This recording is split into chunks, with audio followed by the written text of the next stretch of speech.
قاضی صاحب میں نے پہلے بھی کہا کہ تحمل اور برداشت سے کام لیتے ہیں، اور بابر ستار صاحب نے جب یہ 5-5 لاکھ روپے جرمانہ کیا یہ جو آڈیو لیک والے کیس میں، جن لوگوں نے اعتراض کیا تھا جناب آپ اس کیس کی سماعت نہ کریں، اس دن میں نے کہا تھا جناب تحمل اور برداشت کا مظاہرہ کرنا چاہیے تھا، ان کے جو کوڈ آف کنڈکٹ ہے اس میں جو لکھا ہوا ہے۔ اگر اسلام آباد ہائی کورٹ اسی طرح کا ریئیکشن جو ہے یا کارروائی ہے اس وقت کر لیتی ان لوگوں کے خلاف جن کے حوالے جو ہیں وہ خط میں دیے گئے ہیں، 6 ججوں کے خط میں، جن میں بابر ستار صاحب بھی شامل ہیں، تو پھر بابر ستار صاحب والا جو معاملہ ہے اس کا نوٹس لینے کی نوبت نہ آتی۔ بہرحال دیر آئے درست آئے، دیکھیں اب کارروائی کیسے آگے بڑھتی ہے۔ وہ میں نے کہا نا کہ فیض آباد دھرنا کیس اور سنی اتحاد کونسل کی مخصوص نشستوں والا کیس جو ہے، ان کی خبروں میں ایک اہم خبر میں نے کہا، میرے خیال میں جو بڑی خبر ہے وہ دب گئی۔ وہ خبر کیا ہے؟ وہ خبر یہ ہے کہ جناب سعودی عرب کا ایک 50 رکنی وفد جو ہے وہ پاکستان آیا ہوا ہے۔ اتوار والے دن وہ پاکستان آئے ہیں، اور اب پاک سعودی سرمایہ کاری کانفرنس جو ہے وہ شروع ہے، لیکن اس کی خبر جو ہے وہ پس منظر میں چلے گی۔ یہ خبریں اوپر آ گئی، اور وہ پاکستان میں 10 ارب روپے 10 ارب ڈالر سے زائد جو ہے وہ سرمایہ کاری کے جو معاہدے ہیں ان پہ دستخط کرنے والے ہیں۔ وہ جو 50 سرمایہ کار اور بڑے تاجر آئے ہیں، اور یہ پاکستانی اور سعودی عرب کے تاجروں کا میرا خیال ہے کہ یہ پہلا انٹریکشن ہے، پہلی دفعہ ایک دوسرے کے ساتھ متعارف ہو رہے ہیں اس حوالے سے، سرمایہ کاری کے حوالے سے۔ اب وہ آئی ٹی، میرین، مائننگ یعنی کان کنی، اور تیل اور گیس کی تلاش، ادویات سازی اور ایویشن جیسے شعبے سے متعلقہ جو بڑے بڑے لوگ ہیں وہ پاکستان میں سرمایہ کاری کرنا چاہتے ہیں۔ اور یہ خبر بھی ہے کہ اسی ماہ سعودی عرب کے جو ولی عہد محمد بن سلمان وہ پاکستان کا دورہ کرنے والے ہیں۔ یہ اچھی خبریں ہیں پاکستانی کے لیے، خوشخبریاں ہیں، لیکن ہمارا جو میڈیا ہے اس کو چاہیے سنسنی والی خبریں جو سنسنی پھیلا دے، اور اس حوالے سے جو ان کی پہلی پرائرٹی تھی وہ سنی اتحاد کونسل مخصوص نشستوں والا کیس، اور پھر فیض آباد دھرنا کیس، اور فیض حمید صاحب کو جناب کلین چٹ نہیں مل رہی، اس حوالے سے جو خبریں شبریں سارے دن یہی خبریں جو ہیں وہ چلتی رہی ہیں۔ اور فیض آباد دھرنا کیس آپ کو پتہ ہے، یہ قاضی فائز عیسیٰ صاحب اور مشیر عالم صاحب پر مشتمل۔ مشیر عالم صاحب سینئر تھے، اصل اس میں مشیر عالم صاحب والا بینچ کہیں گے ہم۔ مشیر عالم صاحب اور جسٹس قاضی فائز عیسیٰ صاحب نے جب فیض آباد دھرنا تحریک لبیک پاکستان والوں نے دیا تھا تو انہوں نے جناب اس کا از خود نوٹس لیا تھا، اور پھر فیصلہ جاری کیا تھا، اور پھر یہ کہا تھا جناب جو فوج کے لوگ ہیں سیاست میں ملوث ان کے خلاف کارروائی کی جائے، اور حکومت سے کہا تھا جناب اس حوالے سے قانون سازی کی جائے، مؤثر قانون سازی کی جائے تاکہ آئندہ ایسا سلسلہ رکا رہے۔ آپ کو پتہ ہی ہے کہ اس جو معاہدہ ہوا تھا تحریک لبیک کا دھرنا ختم کرنے کا، اس پہ فیاض حمید صاحب جو ہیں ڈی جی سی تھے آئی ایس اے کے اس وقت، ان کے بھی دستخط ہیں، تو اس پہ عمل درآمد کا کیس لگا ہوا ہے، اور پھر انہوں نے حکومت نے انکوائری کمیشن بنا دیا تھا۔ اس پہ انکوائری کمیشن کی رپورٹ پیش کی گئی، اٹارنی جنرل نے رپورٹ پڑھی، اور وہاں پھر جو کلین چٹ تھی فیض حمید صاحب کے لیے، تو چیف جسٹس صاحب نے کہا جناب یہ جو ہے کلین چٹ جو ہے آپ لے کے آگئے ہیں، لگ یہ رہا ہے کہ جو کمیشن کی ساری کارروائی ہے وہ ہے ہی اس لیے نہ تحریک لبیک کے لوگوں کا کوئی بیان قلم بند کیا گیا۔ ابصار عالم صاحب نے بیان الفی داخل کیا ہوا ہے کہ جناب جب میں پیمرا کا چیئرمین تھا تو اس وقت مجھے دھرنے کے دوران جو فیض حمید صاحب ہیں وہ میرے ساتھ رابطہ کر رہے تھے، رابطہ کیا انہوں نے میرے ساتھ، اور جو فیض حمید صاحب ہیں انہوں نے کہہ دیا جناب میرا کوئی رابطہ ہی نہیں ہوا۔ تو چیف جسٹس نے کہا، اس بینچ نے یہ کہا جو انکوائری کمیشن ہے ان سے کہ جناب آپ تو بند کمرے میں بیٹھ کے ساری انکوائری کر رہے ہیں، اور محاورے شاورے جو اچھے خاصے لکھا کے پوری رپورٹ بنا دی ہے جو آپ کے دل میں آئی ہے، آپ نے تو انکوائری کی ہی نہیں۔ جن لوگوں سے سوال پوچھے جانے چاہیے تھے، جن سے انکوائری کی جانی چاہیے تھی،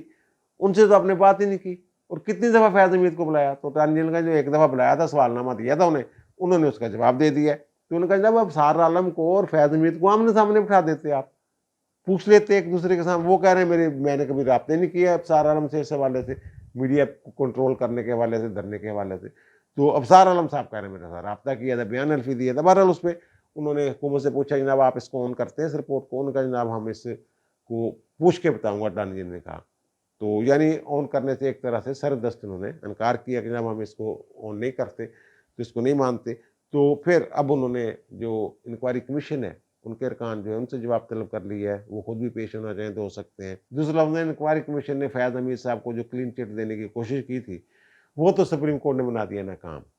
اگلی پیشی میں دیکھیں حکومت کیا موقع پیش کرتی ہے اور کارروائی جو ہے عدالت کی وہ کیسے آگے بڑھتی ہے۔ اب آتے ہیں جناب سنی اتحاد کونسل کی درخواست کی طرف، مخصوص نشستوں والا جو کیس ہے اس کی طرف۔ مسٹر جسٹس سید منصور علی شاہ کی سربراہی میں سپریم کورٹ کے 3 رکنی بینچ نے اس کیس کی سماعت کی۔ جسٹس اطہر امین اللہ اور جسٹس محمد علی مظہر صاحب جو ہیں وہ بھی اس بینچ کا حصہ ہیں، اور پہلے ابتدا میں ہی جو اٹارنی جنرل ہیں انہوں نے اور جو مخصوص نشستوں والی اضافی جن خواتین کو نشستیں ملی ہیں ان کی طرف سے یہ اعتراض کیا گیا بینچ پہ کہ جناب supreme court practice and procedure act کے تحت یہ ضروری ہے کہ ایسا معاملہ جس میں آئین کی تشریح جو ہے وہ مطلوب ہو تو پھر 5 رکنی کم از کم بینچ بنے گا۔ تو آپ تو 3 رکنی بینچ ہیں، آپ اس کی سماعت نہ کریں گے کیونکہ اس میں جو مخصوص نشستوں والے آرٹیکلز ہیں آئین کے 51 جو قومی اسمبلی کو ڈیل کرتا ہے اور 106 جو صوبائی اسمبلیوں کو ڈیل کرتا ہے، تو ان کی تشریح کا معاملہ ہے اور فرسٹ امپریشن کا کیس ہے، اپنی نوعیت کا یہ پہلا کیس ہے جو سپریم کورٹ میں ہے۔ تو آپ اس کی سماعت نہ کریں بلکہ آپ جو کمیٹی ہے متعلقہ بینچ بنانے والی کمیٹی 3 رکنی اس کو معاملہ جو ہے وہ بھیج دیں، ریفر کر دیں، اور یہ کم از کم 5 رکنی بینچ جو ہے یہ بننا چاہیے۔ تو ان کا جناب نہیں، ہم جو ہے ہم تو ابھی صرف یہ درخواست جو ہے اس کا یہ جائزہ لے رہے ہیں کہ یہ قابل سماعت ہے بھی نہیں، اس کو اپیل میں کنورٹ کرنا بھی ہے ہم نے یا نہیں، جو پشاور ہائی کورٹ کے فیصلے کے خلاف آئی ہے۔ پشاور ہائی کورٹ نے کہہ دیا جناب سنی اتحاد کونسل جو ہے کہہ دیا تھا کہ سنی اتحاد کونسل جو ہے اس کو سیٹیں نہیں مل سکتی کیونکہ وہ پارلیمانی جماعت ہی نہیں، اس میں شامل ہی نہیں ہو سکتے تھے، یہ آزاد ارکان ہیں، آزاد ہی رہیں گے۔ تو سیٹیں جو ہوتی ہیں مخصوص نشستیں خواتین کی یا اقلیتوں کی وہ تو ان جماعتوں کے لیے ہوتی ہیں جو منتخب ہو کے اسمبلی میں آتی ہیں۔ تو سنی اتحاد کونسل تو کوئی جماعت ہی نہیں جو منتخب ہو کے آئی، انہوں نے اپنے ٹکٹ پہ نہ الیکشن لڑا ہے، بلکہ حامد رضا صاحب جو سنی اتحاد کونسل کے سربراہ ہیں اور جس جماعت میں یہ شامل ہوئے ہیں پی ٹی آئی کے لوگ جو آزاد جیت کے آئے ہوئے ہیں، تو انہوں نے بھی آزاد حیثیت سے الیکشن لڑا تھا، اور الیکشن کمیشن اس سے پہلے یہی فیصلہ 1 مارچ کو دے چکا ہے، اور یہی فیصلہ جو ہے 25 مارچ کو پشاور ہائی کورٹ نے دیا۔ ان فیصلوں کے خلاف یہ سپریم کورٹ میں آئے ہیں۔ تو پھر جناب آخر پہ انہوں نے جو بینچ ہے، انہوں نے جو سماعت ہے وہ 3 جون تک ملتوی کر دی، اور اس دوران جو نوٹیفیکیشن تھے، جو احکامات تھے الیکشن کمیشن کا 1 مارچ والا اور 25 مارچ والا پشاور ہائی کورٹ کا، وہ فیصلے کر دیے معطل، اور یہ ساتھ وضاحت کر دی کہ جناب جو اضافی نشستیں ملی ہیں باقی جماعتوں کو، جس کے بارے میں یہ دعویٰ کر رہے ہیں سنی اتحاد کونسل والے کہ یہ ہماری یہ نشستیں ہیں وہ 77 کے قریب مجموعی طور پہ صوبائی اسمبلی میں اور قومی اسمبلی میں بنتی ہیں، تو وہ انہوں نے کہا کہ جناب ان کی حد تک یہ حکم ہے، یعنی دوسرے لفظوں میں یہ جو 77 ارکان ہیں اضافی مخصوص نشستوں والے وہ انہوں نے ایک طرح سے معطل کر دیے ہیں۔ اس پر اعظم وزیر تارڑ صاحب نے اعتراض کیا ہے کہ جناب بینچ نے منصور علی شاہ صاحب والا جو بینچ ہے اس نے یہ معاملہ جو ہے لارجر بینچ کے لیے supreme court practice and procedure act کے تحت بنی ہوئی جو کمیٹی ہے اس کو ریفر کر دیا، کیونکہ آئین کی تشریح کا معاملہ ہے اور اس ایکٹ کے تحت کم از کم 5 رکنی بینچ جو ہے وہ ہونا چاہیے اگر آئین کی تشریح کا معاملہ ہو۔ تو اس میں 51 جو قومی اسمبلی کو ڈیل کرتا ہے آرٹیکل مخصوص نشستوں کے حوالے سے، اور 106 جو صوبائی اسمبلیوں کو ڈیل کرتا ہے مخصوص نشستوں کے حوالے سے، ان کی تشریح کا معاملہ ہے، تو پھر آپ کو یہ حکم امتناعی جاری نہیں کرنا چاہیے تھا۔ الیکشن کمیشن اور پشاور ہائی کورٹ کے فیصلے جو ہیں وہ معطل نہیں کرنے چاہیے تھے، بلکہ یہ جو نیا بینچ بنتا ہے لارجر بینچ، اور میرے خیال میں وہ شاید 5 رکنی سے بڑا بھی بینچ بن سکتا ہے، تو اس کو اس کا فیصلہ کرنے دینا چاہیے تھا۔ جسٹس سید منصور علی شاہ صاحب والے بینچ نے جو انٹرم حکم جاری کیا ہے اور ریلیف دیا ہے سنی اتحاد کونسل کو، اس سے کئی ایک تاثر پیدا ہو گئے ہیں اور کئی ایک سوالات کھڑے ہو گئے۔ ایک تاثر تو یہ ہے کہ حکومت ججوں کے تقرر کے حوالے سے آئین کے آرٹیکل 175 میں